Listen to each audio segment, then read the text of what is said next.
கரூரில் மக்கள் சந்திப்பு நிகழ்ச்சிக்கு பின் மாவட்ட ஆட்சியர் அலுவலகத்திற்கு சென்ற முதலமைச்சர் ஜோசப் விஜய் தற்பொழுது அங்கிருந்து புறப்படும் நேரலை காட்சிகளை பார்த்துக் கொண்டிருக்கின்றோம். தேர்தலுக்கு முன்பாக மக்கள் சந்திப்பு நிகழ்ச்சி நடத்திய போது கரூரில் 41 பேர் கூட்ட நெரிசல் சிக்கி உயிரிழந்த சம்பவம் பெரும் சோகத்தை ஏற்படுத்திய நிலையில் இன்று கரூர் சென்ற முதலமைச்சர் ஜோசப் விஜய் அந்த 41 பேர் குடும்பங்களில் 32 பேருக்கு அரசு வேலை வழங்கும் பணி நியமன ஆணைகளை வழங்கினார். இதில் 31 பேருக்கு வேலைவாய்ப்பும் ஒருவருக்கு கருணை தொகையும் வழங்கப்பட்டுள்ளது. இந்நிலையில் கரூர் ஆட்சியர் அலுவலகத்தில் மாவட்ட வளர்ச்சி தொடர்பான ஆலோசனைகளை மேற்கொண்ட முதலமைச்சர் ஜோசப் விஜய் தற்பொழுது அங்கிருந்து புறப்படும் நேரலை காட்சிகளை பார்த்து கொண்டிருக்கின்றோம்.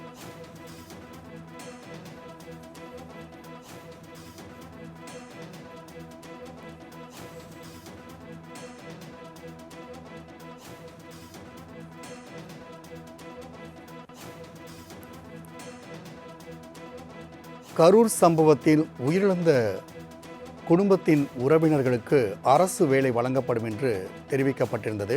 இந்நிலையில் கரூர் சென்றிருந்த முதலமைச்சர் ஜோசப் விஜய் அதில் 31 பேருக்கு வேலை வாய்ப்புகளையும் ஒருவருக்கு கருணை தொகையும் வழங்கியுள்ளார்.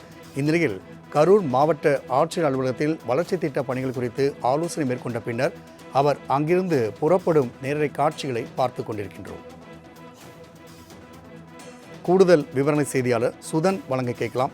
சுதன், மாவட்ட ஆட்சியர் அலுவலகத்தில் ஆலோசனை மேற்கொண்ட பின் தற்பொழுது முதலமைச்சர் ஜோசப் விஜய் அங்கிருந்து புறப்படுகிறார். முதலமைச்சரின் அடுத்த நிகழ்ச்சி நிரல்கள் என்ன? கூடுதல் விவரங்களை பதிவிடலாம். வணக்கம். தமிழ்நாடு முதலமைச்சர் விஜய் இன்று பல்வேறு நிகழ்ச்சிகளில் பங்கேற்பதற்காக கரூர் மாவட்டத்திற்கு இன்று வருகை தந்தார். தொடர்ந்து முதற்கட்டமாக கரூர் மாவட்டம் வெண்ணெய்மலை அருகே இருக்கக்கூடிய தனியார் கல்லூரி விளையாட்டு விடுதியில் நடைபெற்ற மக்கள் சந்திப்பு கூட்டத்தில் முதலமைச்சர் விஜய் கலந்து கொண்டு உரையாற்றினார்.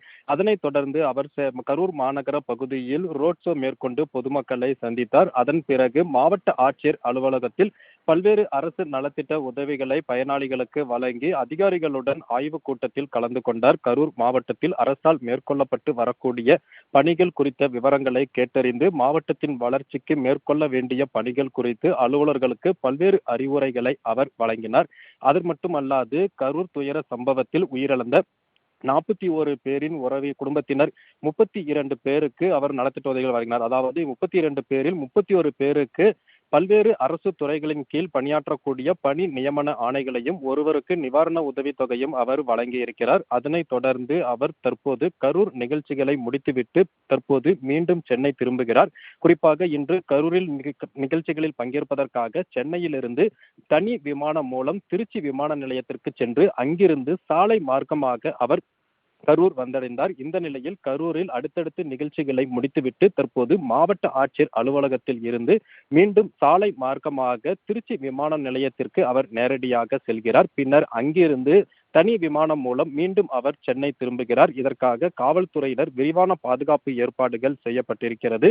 குறிப்பாக கரூர் மாவட்டத்தை பொறுத்தவரை கடந்த 2025ஆம் ஆண்டு செப்டம்பர் 27ஆம் நடந்த மக்கள் சந்திப்பு கூட்டத்தில் தமிழக வெற்றி கழக தலைவராக விஜய் அங்கு சந்திப்பு நிகழ்ச்சி பங்கேற்ற போது ஏற்பட்ட கூட்ட நெரிசலில் 41 பேர் உயிரிழந்தனர். அதன் பிறகு அவரால் அங்கு செல்ல முடியாத ஒரு நிலை என்பதே இருந்து வந்தது. இதன் காரணமாக அரசியல் வட்டாரத்தில் ஒரு தொடர்ச்சியாக இது தொடர்பான விமர்சனங்கள் எழுந்த வண்ணமே இருந்து வந்தது. இந்த நிலையில் அவர் முதலமைச்சராக பொறுப்பேற்ற பிறகு முதலில் அவர் கரூருக்கு செல்வார் என கூறப்பட்டு வந்தது. ஆனால் தொடர்ச்சியாக இருந்த பல்வேறு பணிகள் காரணமாக அவரால் விரைவாக கரூர் வர முடியாத நிலை என்பது இருந்து வந்தது. இந்த நிலையில் அவர் முதலமைச்சராக பொறுப்பேற்ற பிறகு முதல் முறையாக அவர் கரூர் மாவட்டத்திற்கு இன்று வருகை தந்தார். பல்வேறு நிகழ்ச்சிகளில் பங்கேற்று அவர் அந்த துயர சம்பவத்தில் உயிரிழந்த 41 பேரின் குடும்பத்தினருக்கு அரசு பணி நியமன ஆணைகளை வழங்கி அவர் மக்கள் சந்திப்பு கூட்டத்தையும் நிகழ்த்தி அந்த கூட்டத்தில் கரூர் துயர சம்பவத்தின் போது நிகழ்ந்த சம்பவங்கள் குறித்தும் அதனால் அவர் எவ்வாறு வேதனை அடைந்தார் என்பது குறித்தும் அவர் தெரிவித்த கருத்துக்களை நம்மால் பார்க்க முடிந்தது. அது மட்டுமல்லாது கடந்த கால திமுக அரசை குறித்து பல்வேறு விமர்சனங்களையும் குற்றச்சாட்டையும் முன்வைத்து பேசியிருந்தார். இந்த நிலையில் கரூர் சுற்றுப்பயணத்தை தற்போது முடித்துவிட்டு அவர் மீண்டும் சென்னை திரும்பியிருக்கிறார். சுதன், தகவலுக்கு நன்றி.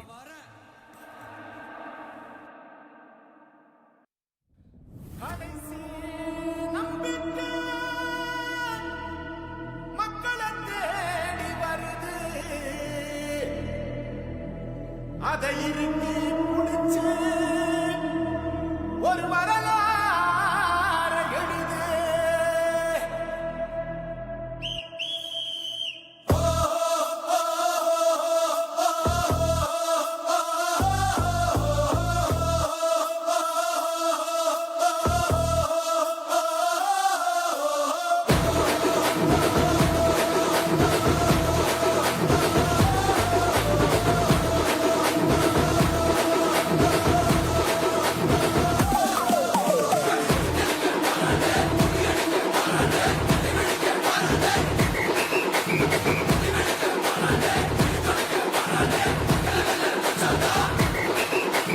தண்ணி ஒருத்த படிச்சு வரான், விசில் ஒண்ணு அடிச்சு வரான், தடைய வச்சா உடச்சு வரான் தளபதி.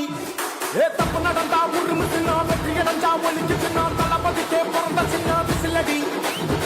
பணத்தை சேர்க்கும் இந்த அரசுகளை தேடி சனத்தை காக்கும் ஒரு தலைவன் வரானே. கரூர் மக்கள் சந்திப்பு நிகழ்ச்சியை முடித்துவிட்டு தற்பொழுது முதலமைச்சர் ஜோசப் விஜய் திருச்சி புறப்பட்டு வரும் நேரலை காட்சிகளை பார்த்து கொண்டிருக்கின்றோம். திருச்சியிலிருந்து அவர் தனி விமானம் மூலமாக சென்னை வந்தடைகிறார். நான் தன்னந்தனியாளு, நீ ஆள நம்ம பாரு. கொஞ்சம் நவுந்தேனா, நீங்க எட்டு கோடி பேரு. நல்ல பாட்டு கேட்டு, எங்க விசிலு சத்தம் கேட்டு, நல்ல பங்க போன, நீ விசிலு கடி ஓட்டு.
கரூரில் மக்கள் சந்திப்பு நிகழ்ச்சியை நடத்திய முதலமைச்சர் ஜோசப் விஜய் தற்பொழுது அங்கிருந்து சென்னை புறப்பட்டுள்ளார்.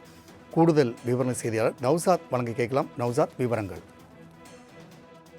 வணக்கம் ராம்குமார். தற்போது கரூரில் உயிரிழந்த 31 குடும்பத்திற்கு பணி நியமன ஆணையை வழங்கிவிட்டு தற்போது தமிழக முதல்வர் ஜோசப் விஜய் அங்கிருந்து கரூரிலிருந்து திருச்சி நோக்கி பயணித்திருக்கிறார். குறிப்பாக சென்னை நோக்கி கிளம்புவதற்காக திருச்சி விமான நிலையம் சென்றடைய தற்போது கரூர் மாவட்ட ஆட்சியர் அலுவலகத்திலிருந்து புறப்பட்டிருக்கிறார். மிக முக்கிய ஒன்றாக பார்க்கப்படுகிறது. தொடர்ந்து தாவேகா ஆட்சி அமைவதற்கு முன்பாக கரூரில் நடந்த சம்பவம் நாட்டையே உலுக்கியது. குறிப்பாக ஆட்சி அமைந்தவுடன் நிச்சயமாக பாதிக்கப்பட்ட பணி அரசு வேலையில் வழங்கப்படும் என ஏற்கனவே தாவேகா சார்பு தெரிவித்த நிலையில ஆட்சி அமைந்த 60 நாட்களுக்குள் மிக முக்கியமாக இன்று முதல்வர் நேரடியாக கரூருக்கு வந்தார். அங்கு மக்கள் சந்திப்பில் பல்வேறு விமர்சனங்களை, குறிப்பாக திமுக உள்ளிட்ட அதிமுக கடுமையான விமர்சனம் உள்ளாக்கப்பட்டார். சட்டசபையில் நடைபெற்ற சில விவாதங்களையும் மேற்கோள் காட்டி திமுகவை விமர்சித்தார். தொடர்ந்து வரும் தேர்தலிலும் எங்களை வெற்றி பெற செய்ய வேண்டும் என கருத்தில் கூட தெரிவித்துவிட்டு உற்சாகமாக பேசிவிட்டு அவர் கரூர் மாவட்ட ஆட்சியர்களுக்கு வருகை புரிந்தார். அது வருவதற்கு முன்பாக நேரடியாக ரோட் ஷோ மூலமாக மக்களை சந்தித்தார். மிக முக்கியமாக எந்த இடத்தில் அவருக்கு அனுமதி மறுக்கப்பட்டு ரோட் ஷோ செய்ய முடியாத சூழல் உருவாக்கினார்களோ அதே இடத்தில் அவர் மிக முக்கியமாக ரோட் ஷோவில் பங்கேற்று மக்களுக்கு கைகாட்டி சென்றது மிக முக்கிய ஒன்றாக பார்க்கப்பட்டது. அந்த அடிப்படையில் அந்த ரோட் ஷோ முடிந்து நேரடியாக மாவட்ட ஆட்சி அலுவலகம் வந்த உடனே 31 பேருக்கு அந்த பணி நியமன ஆணையை முதல்வர் வழங்கினார்.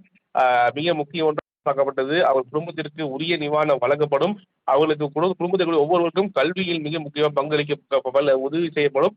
அரசு வேலை வழங்கப்படும். ஏற்கனவே முன்கூட்டியே தாவேக்காதார் செய்ய தெரிவித்த நிலையில் தற்போது குடும்பத்தில் இருக்கக்கூடிய ஒவ்வொருவருக்கும் படிப்பிற்கு ஏற்றாற்போல் தற்போது அவர்கள் அரசு வேலை வழங்கப்பட்டிருக்கிறது.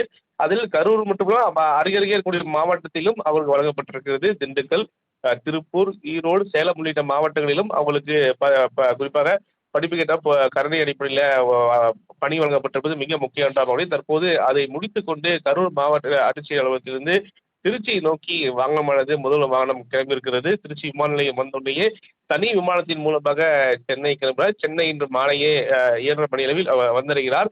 குறிப்பாக ஆட்சி அமைந்தவுடனே மிக முக்கியமாக முதற்கட்டமாக அவர் ஆய்வுக்கு உட்படுத்தியது இந்த கரூர் மாவட்டத்தில் பாதிக்கப்பட்ட மக்களுக்கான உரிய வாகனம் வழங்க வேண்டும், அவர்களை கண்காணிக்க வேண்டும், கணக்கெடுக்க வேண்டும் உள்ளிட்டவை குறித்து முதல் அதிகாரிக்கு உத்தரவிட்டிருந்தார்.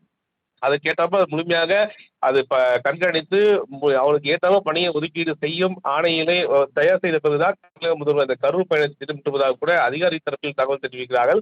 31 பேருக்கு இடைநிலை உதவியாளர் மற்றும் வருவாய்த்துறை, ஒவ்வொரு துறை சார்ந்து காவல்துறை உள்ளிட்ட பல்வேறு துறைகளில் உரிய பணி நியமன ஆணை வழங்கிவிட்டு தற்போது வாகனம் திருச்சி நோக்கி வந்து கொண்டிருக்கிற காட்சிகளை பார்க்க முடிகிறது. ராம்குமார்.